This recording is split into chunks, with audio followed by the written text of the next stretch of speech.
Guys have been in combat too long. You got that, what they used to call the 1,000-yard stare.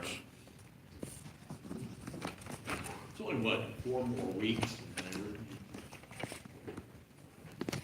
over.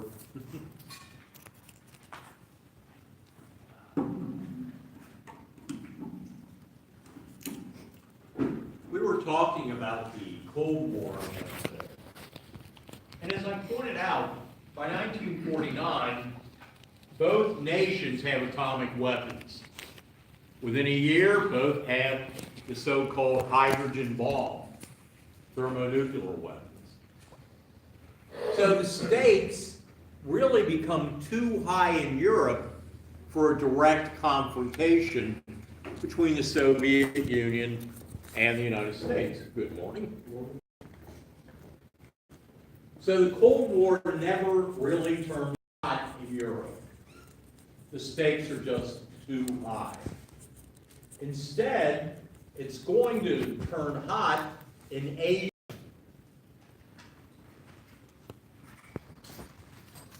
Now,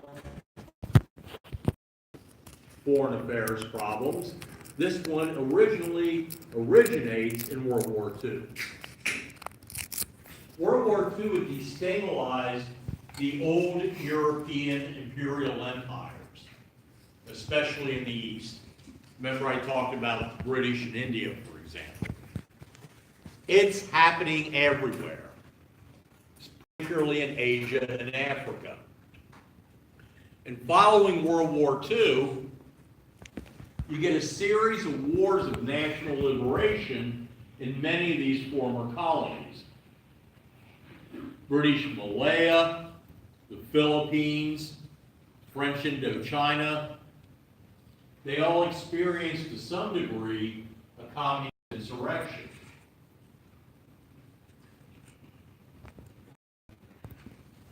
North Korea was now communist, and that was kind of our own fault. At the end of World War II, we needed help in occupying much of Asia. Many of the countries, good morning, many of the countries that had been occupied by Japan, for example. So we naively asked the Soviet Union for help.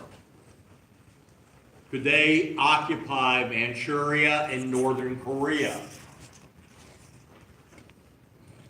And it was a little too late when we realized that they were installing communist governments. And they installed a communist dictator, a hardliner in Korea, Kim Il-sung. That name sound familiar? He's the grandfather of the current dictator of South or North Korea, Kim Il-jong.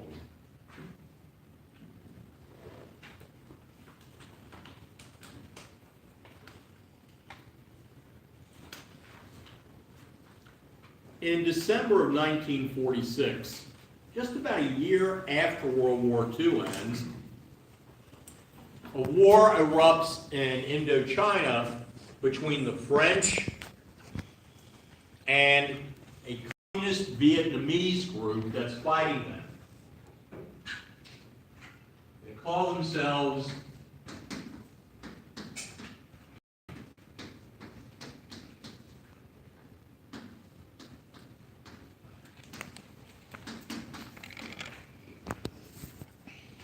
Viet Dong Dong Minh. Say that 3 times over your breath. Maybe not. Viet Dong Dong Minh. Means a Vietnamese League of Independence.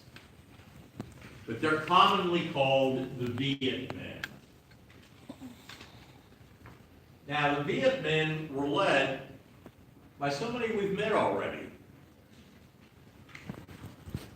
Remember Nguyen Y Quoc, the Vietnamese that tried to meet, well, good morning, how are you? Tried to meet Wilson and the others at the Versailles Peace Conference. Nguyen Y Quoc was one of about 40 pseudonyms he used over a lifetime. And by 1941, he'd adopted really the last name he's going to use. And when he returns to Vietnam after decades of exile,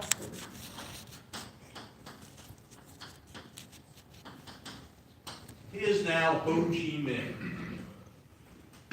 And if you speak fluent Vietnamese, like I know you all do, you know it means he who liberates, or he who enlightens in Vietnamese. Now, the leadership of the Viet Minh were communist. The average Viet Minh wasn't. They're simply fighting the French to liberate their country. Now, ironically, many of them had originally been trained by the United States. We have a bad habit of doing that, don't we? And here's Ho. And again, it originates in the dark days of World War II. In January of 1945, an OSS mission, the Office of Strategic Services, the forerunner of the CIA, an OSS mission codenamed Deer. You know, like the thing in the headlights with the antlers. They parachute into northern Vietnam, and they're led by Major Allison Thomas. They're there to establish direct relations with the Viet Minh. The Viet Minh have been very helpful in World War II. They had ambushed the Japanese. They had provided us with intelligence on Japanese moves. And more importantly, they rescued down American pilots. Ironically, if your plane was crippled in World War II, somewhere over French Indochina, you tried to make it to North Vietnam. That's going to change in the future, but because you knew the Viet Minh would rescue you and return you to the Allies safely. So we made direct contact with Ho and the Viet Minh and started training the Viet Minh. We started supplying weapons and ammunition, food, and more importantly to them, printing presses, paper, and ink. They could use that for propaganda. They proved to be good allies. Now, we knew Ho was a communist. Why doesn't that matter in World War II? Why could we really care less that he was a communist?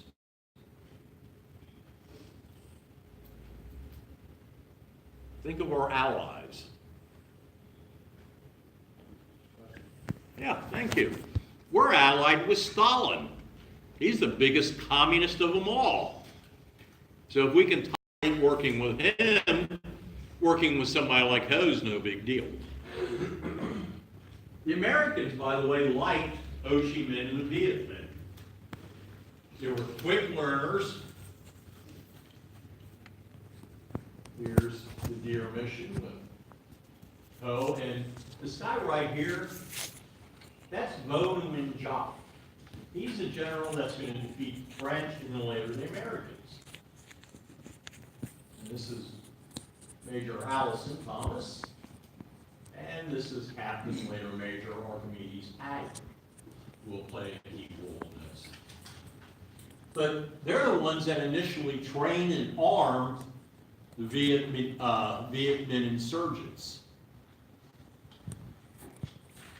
So Ho, being a communist, was no big deal. In fact, we knew he was a nationalist first, more interested in uniting his country than being a communist. He was a nationalist first, a communist second.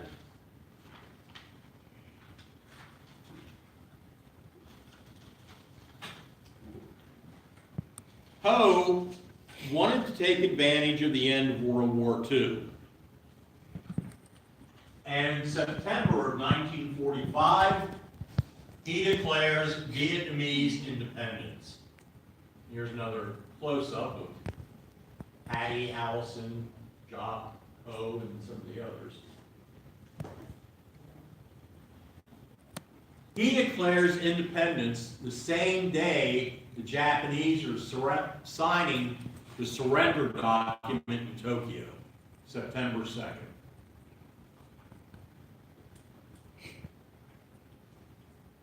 He declares it from a hotel balcony in Hanoi.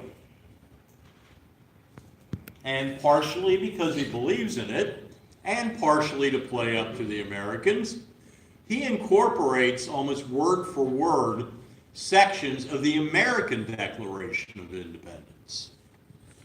Remember, Ho was a little enamored with the United States. He always believed our ideals. Hey, it's harder to say than you think. So he wasn't being, totally cynical or just playing up to us. He really believed in all of this stuff. He also incorporated parts of the French rights of man, which is similar to our Declaration of Independence. There's Americans, there's Patty and Allison, or Thomas, up on the stage with him. An American plane flies over and dips its wings in salute to the new Vietnamese flag. So Ho and the others think the United States supports Vietnamese independence. And by the way, the Americans didn't particularly like the French either.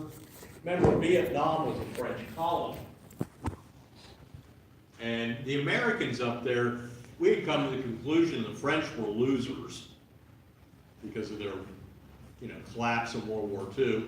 We had no desire to return Vietnam as a colony. Their opinion reflected that of the then president, Franklin Delano Roosevelt. Roosevelt was a fierce anti-colonialist. In fact, he believed that colonialism was at least in part responsible for the war. And he had no intention to return Vietnam to French rule once the war was over. But that doesn't mean he favored independence. Roosevelt, like many, was somewhat condescending. Didn't believe the Vietnamese were advanced enough for self-government. It's a 3,000-year-old culture. They were civilized when we were still using stone weapons. So we had a rather condescending view of the Vietnamese.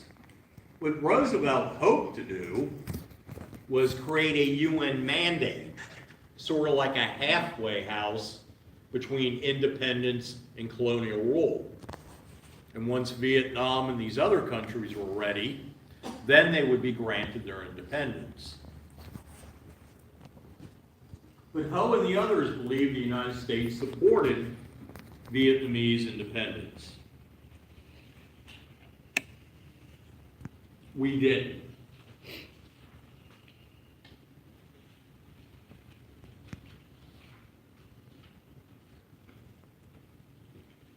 Truman and the American policymakers began to have a change of attitude towards the Viet Minh and Ho Chi Minh towards the end of World War II. With the growing Cold War, Truman believed it was more important to have French support in Europe. That it was more important to revitalize France, make them militarily strong, than it was to liberate their colonies. So under Truman and with the developing Cold War, we made the decision to turn our backs on these revolutionary movements and support their old colonial masters. France argued they needed a strong empire to be strong in Europe. And we'd go along with it. So that's the first mistake we really make in our involvement in Vietnam. Now, many Americans on the scene didn't think this was a good idea. One of them was a young colonel by the name of Peter Dewey. He was the son of a Republican congressman from Illinois. And ironically, he was a Francophile. You know what I mean by that? What's a Francophile?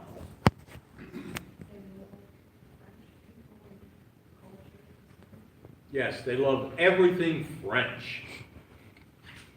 He spoke the language fluently, had visited there. But Dewey was highly critical of the French government in Vietnam. He had been sent there by the OSS to help process American POWs home, but also to kind of spy on the French and report on what was going on. And Dewey realized that the Europeans, much like Roosevelt had realized before he died, realized that the Europeans were just not going to be able to reconquer their old empires, that the days of European colonialism were over.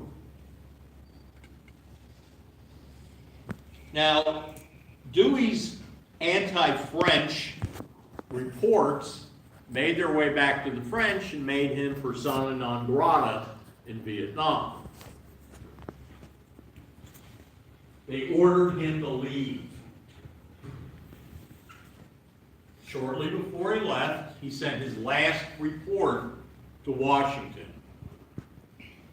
In it, he states, and by the way, Cochin China, the term he uses, is an old term for South Vietnam. Quote, Cochin China is burning. The French and British are finished here, and we ought to clear out of Vietnam.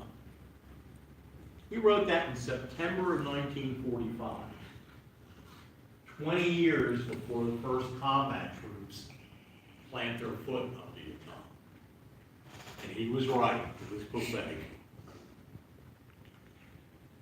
Dewey, however, on the trip to the airport, was ambushed by Viet Minh. He was he was riding in an American-made Jeep, but it had a French flag on it. And the Viet Minh thought he was French and attacked the Jeep. They later apologized, by the way. You know, basically, sorry, we would have known he was an American, we wouldn't have killed him. We thought he was French. Fortunately, Dewey's body was never recovered. He becomes the first American to be killed in Vietnam due to direct American involvement. His name is not yet on the memorial. One of these days, it will be. Here's a letter Ho Chi Minh wrote to President Truman in 1946, February of 46, asking for his support for Vietnamese independence. Kind of shows you that the Vietnamese were hoping that we would support them. It's doubtful if Truman ever saw the letter. It probably made it to some mid-level functionary in the State Department, got filed away, and that was the last of it. Which is kind of sad because it would have been a chance to avoid a very disastrous war later. Here's Colonel Dewey.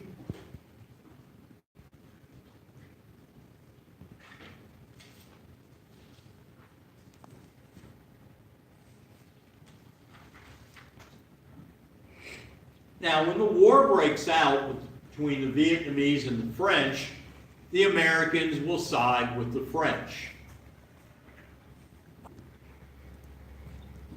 Nationalists like Ho were no longer seen as people trying to unite their country who happen to be communist. He's viewed as a puppet of Moscow.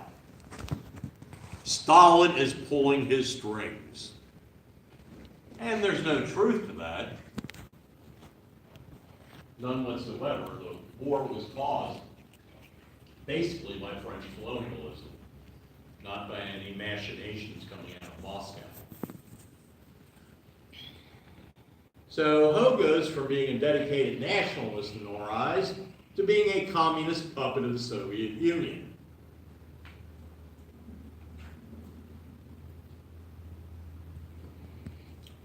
The United States extends help to the French in Indochina.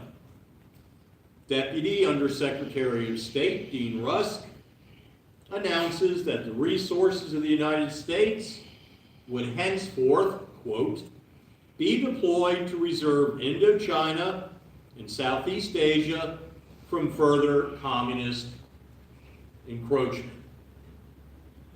So otherwise, containment is now going to be applied to Southeast Asia.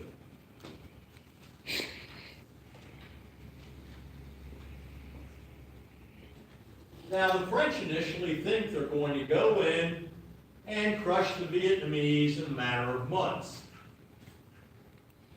After all, look at a bunch of little, barefoot, backward guys due to the mighty French army.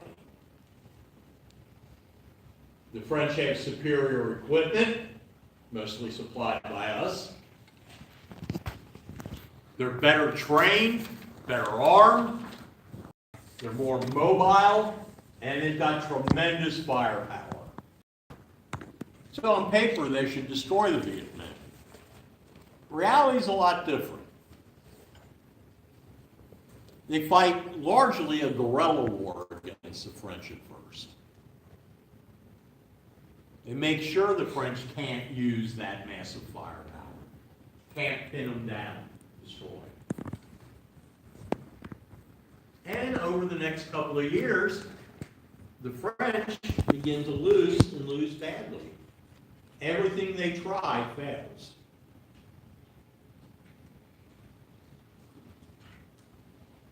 They're learning some of the hard lessons that we're learning later.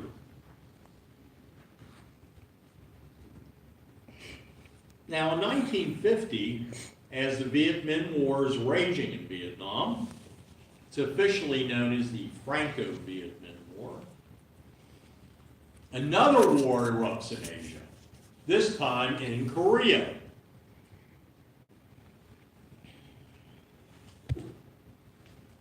Now, the Russians, as I point out, occupied the northern half, about 10 million people, and installed Kim Il-sung. The Americans occupy the southern half, which has about 25 million people. It's a lot more populous and always has been more wealthy than the north. And they install a pro-Western government under Signal 3 on the 24th of June, 1950. With little warning, North Korean forces stream across the border between North and South Korea. And their goal is basically to conquer South Korea. And initially, it looks like they're going to do it rather quickly. The American troops, they don't have any combat experience. They're not really well trained. And most of their equipment is becoming antiquated. American anti-tank weapons, for example, bounce off the Russian tanks. That can be very disheartening. Especially if the tank is bearing down on you.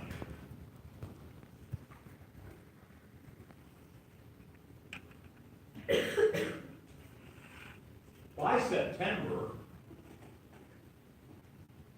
the Allies are squeezed into this little part of South Korea. It surrounds the city of Busan, and it's known as the Busan Perimeter. But North Korea has managed to conquer all of this so far. Harry Truman makes the decision to commit American troops to South Korea. He does it, however, without consulting Congress.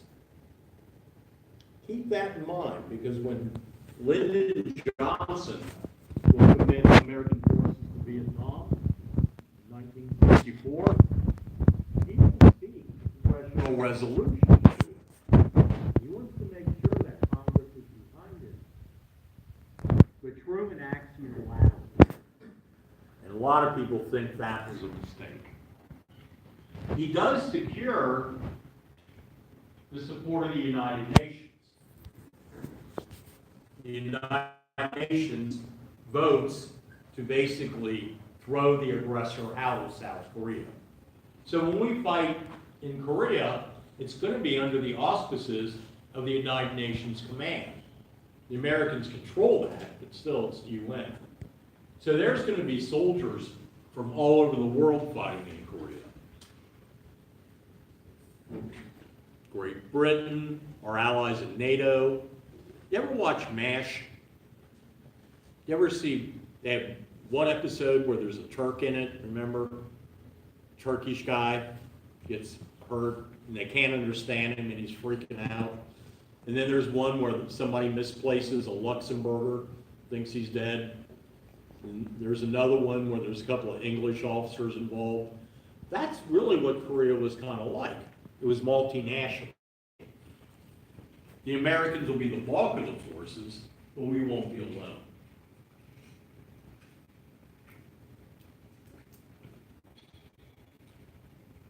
Now, Douglas MacArthur, who was the American consul general in Japan, basically the American dictator over Japan at that point, is named Commander-in-Chief of Allied Forces. And he comes up with a ultimately brilliant but highly risky plan. He was going to land at the tiny port of Incheon near Seoul, South Korea, near the capital. And the reason that's risky is the tides needed to sufficiently float there.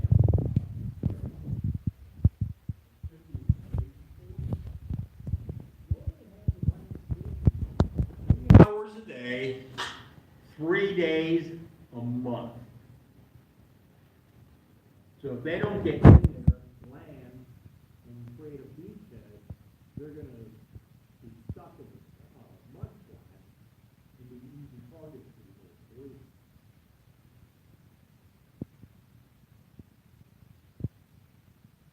So it's risky, it's bold, but it works. 70,000 troops land at Incheon. By the way, here's Incheon.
They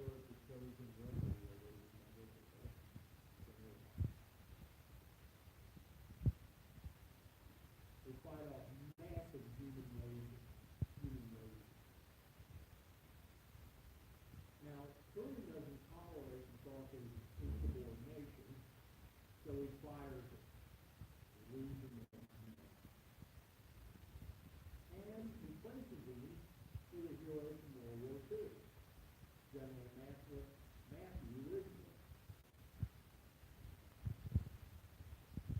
Ridgway is ordered to stabilize the line and protect South Korea, because no further invasions of North Korea.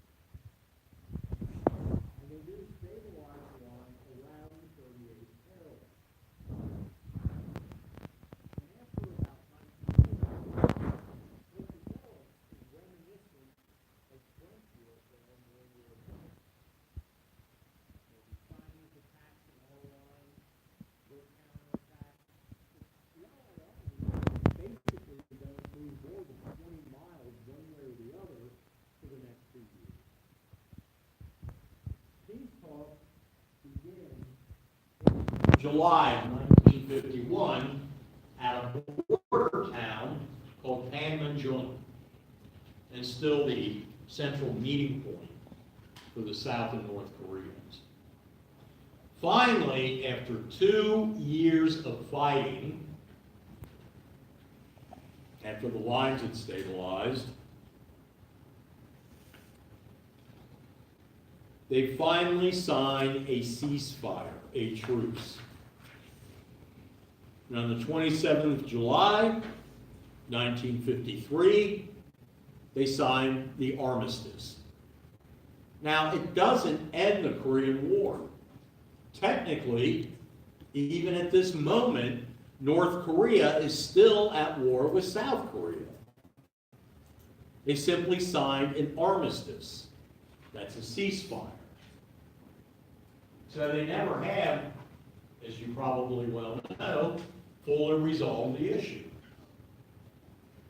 And now Kim Jong-un has nuclear weapons.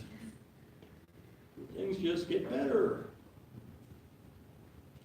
About nearly 5.8 million Americans serve in Korea.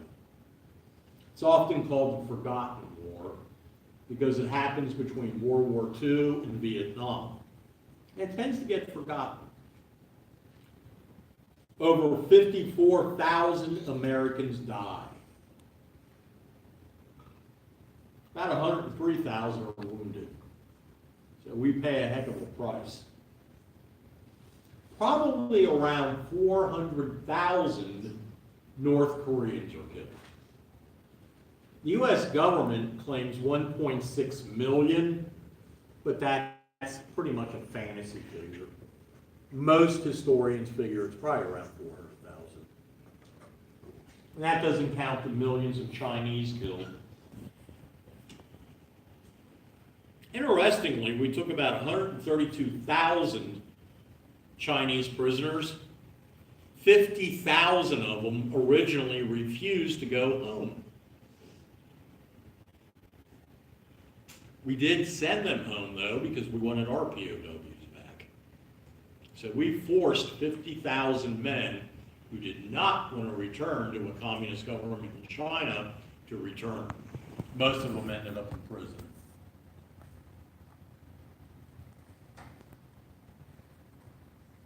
Now, the wars in Korea and Vietnam were not related. They both happened to be in Southeast Asia. Both nations happened to border China. But the dynamics that caused both wars were inherently different. Like I said, the war in Vietnam, its origin started as a war of liberation against the French, not as any type of communist uprising or attempt to further communist expansion. But again, look at it through the eyes of American policymakers in 1950. How else are we going to interpret this? To us, it looks like a carefully planned plot to extend communism.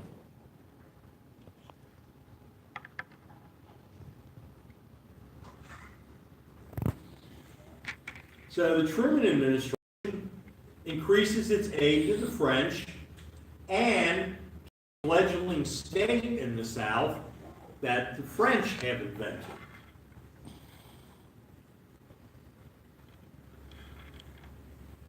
The French create the so-called State of Vietnam in the South. It's not really independent. It's pretty much got The French people for policy and for the welfare. And this new state of Vietnam has an army. And the French will use that to fight the British men.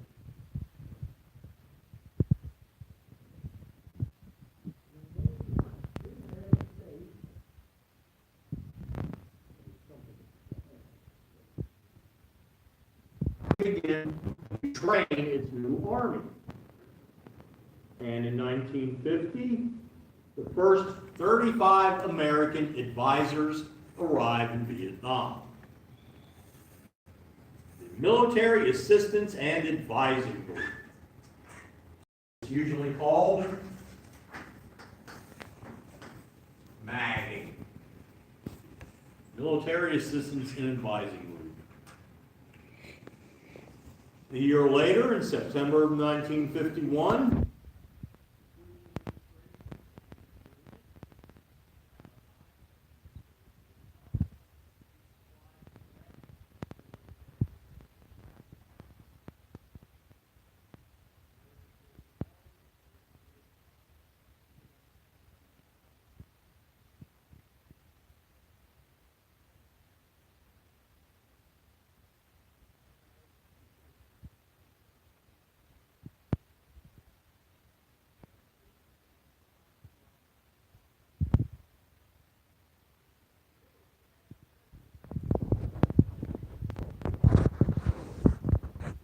passed the 22nd Amendment during his administration, which limits a president to basically 10 years in office.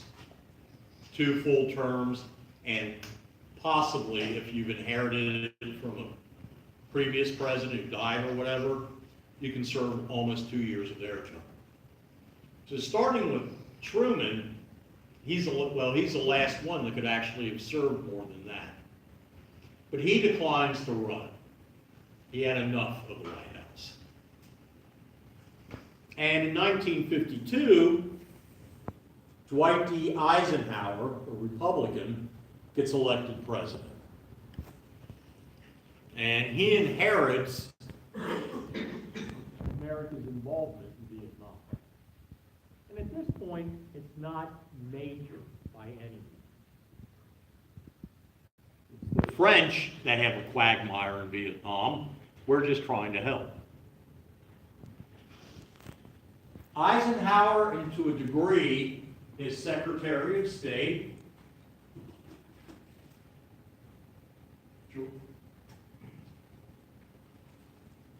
John Foster Dulles. By the way, his brother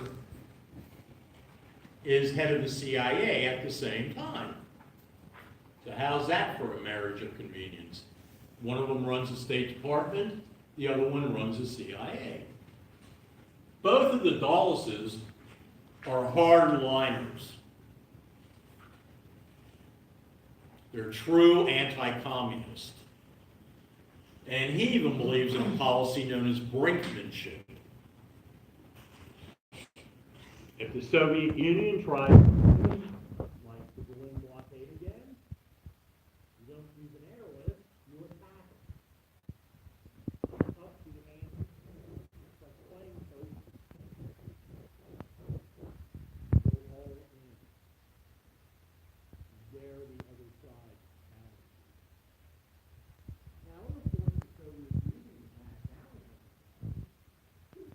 extremely dangerous policy. I'm trying to give you an idea how some of these guys thought, how close, on occasion, we might actually come to the Cold War turning hot. directly involving us. So you got a new, rather hardline administration when it comes to communism. The new Truman administration in September of 1953 approves over $900 million in military aid to Vietnam. Keep in mind, that's in 1953 dollars. That would be multi-billions today. Most of the money is going to be used for a French project to hopefully end the war. By 1953, the French were desperate. Their generals had come up with a new strategy. They were going to create a so-called meat grinder at a strategic location that the Viet Minh had to keep. And the idea was to draw them in to use superior French firepower to decimate.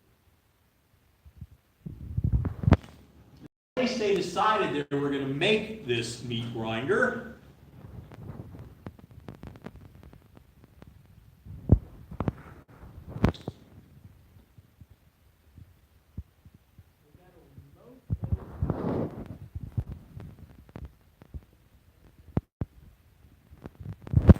Vietnamese, D's are often pronounced more like a J.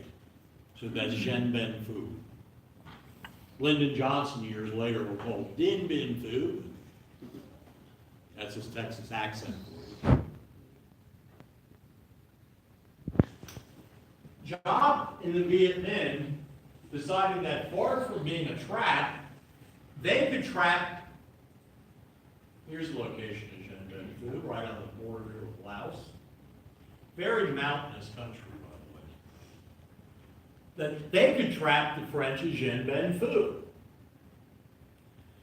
Now, about the same time, it was decided to hold a conference in Geneva, Switzerland, to try and adjudicate a lot of the problems involved in post-war relations. They had the Malaysian insurgency going on, the Korean War going on. So all the principal nations were invited to this conference in Geneva beginning in the spring of 1954. And it's known as the Geneva Conference. While the conference is going on, a battle is raging for Dien Bien Phu. The base has been surrounded, cut off by the Viet Minh, and the French and the Americans are desperately trying to resupply and save the base. It becomes obvious at Geneva that whoever wins the Dien Bien Phu is going to win the Franco-Vietnamese War and be awarded the country. So this is a chance for the Viet Minh to win their independence.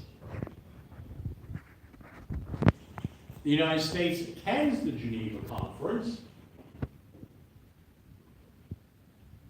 but Dulles makes it clear from the beginning he wants nothing to do with it, and the Americans won't participate. We simply attend. He won't even shake the hand of the Chinese ambassador, Chow En-lai.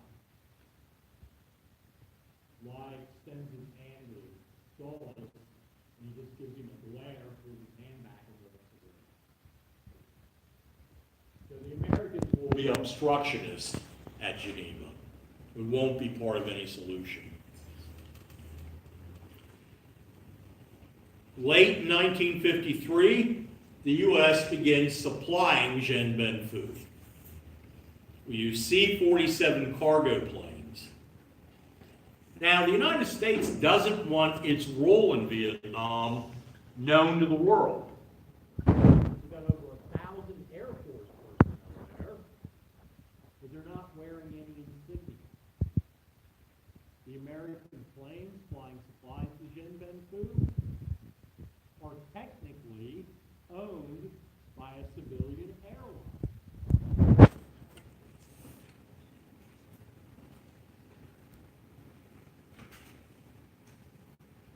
not even owned by the US government. They're owned by a company called Civil Air Transport. CAT. Who do you think owns Civil Air Transport? Which branch of the government? You're right.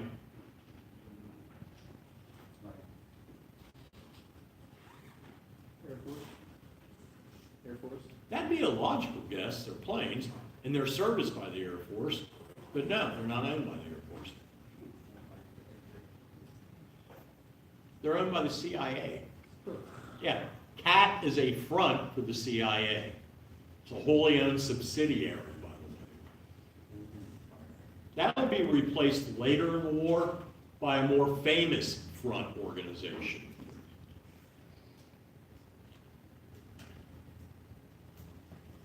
Air America. You ever hear of that? There was actually a Robert Downey Jr. before he was Iron Man, a long time ago. He starred in a movie called Air America. Not a really good movie, but. So we got Air Force personnel servicing these planes and the CIA flying them. During the siege, Eisenhower goes on TV to support the French. And he first enunciates what becomes known as the domino theory. You know what the domino theory is? We can bring you a cotton piping war in 30 minutes, less or screwed. You know that. Did Domino's even make that place anymore? I don't think so. They used to. Get it there in 30 minutes.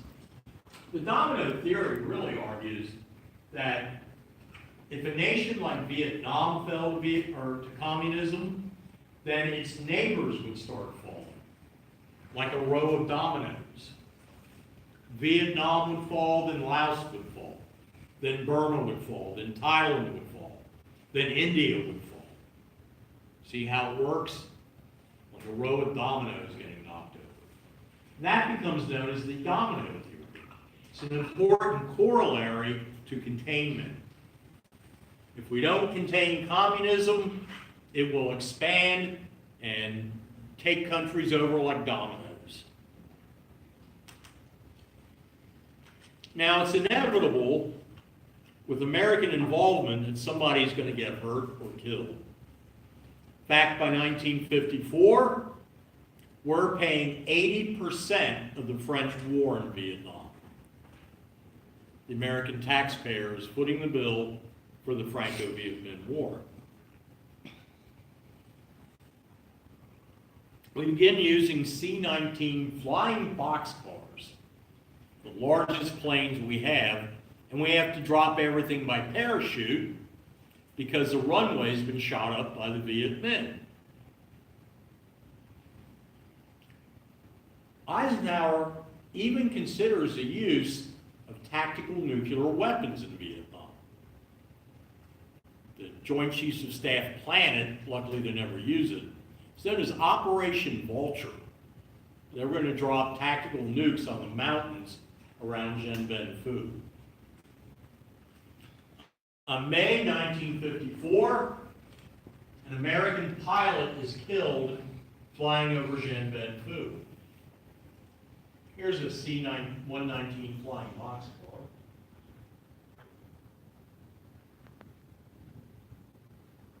And here's James Earthquake Magoon McGovern. Shot down on May 6, 1954. Him and his co-pilot, Wallace Buford, were killed. Much like Peter Dewey, they're not yet on the wall in Vietnam. So the war is beginning to cost American lives.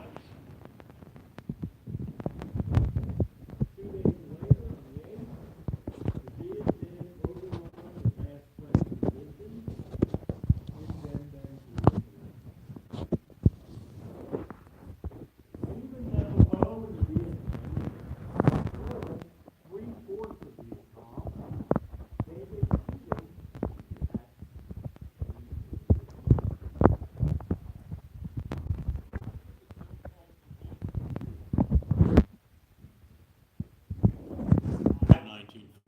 War, Vietnam was split in half.